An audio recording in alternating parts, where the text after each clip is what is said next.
اللهم صل على النبي. بسم الله الرحمن الرحيم. وأصلي وأسلم على سيدنا محمد صلى الله عليه وسلم.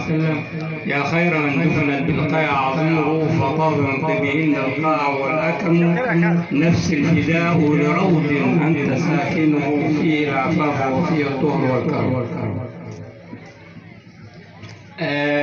أنا سعيد خالص، يعني أنا مدرس في زراعة دندرة، والطريق ده مشيت فيه لمدة 25 سنة، رايح جاي في طريق الجبل 25 سنة.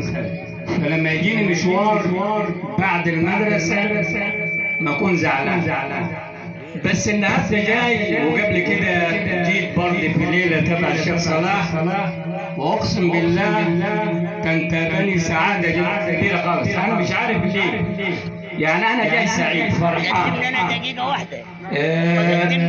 بعد ما شفت الوجوه وشفت الدعوة اللي أطلقها الشيخ صلاح، وكل شخص بيكتب تاريخه بنفسه.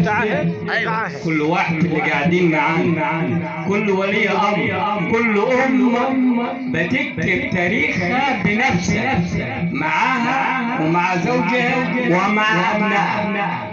كل واحد وكل راجل بيكتب تاريخه بنفسه. طبعا كل واحد عارف انا اقصد ايه. الوجوه والاطفال الجميله والبنات الصغيره، وانتظار الامهات عشان تشوف عظمه الابناء.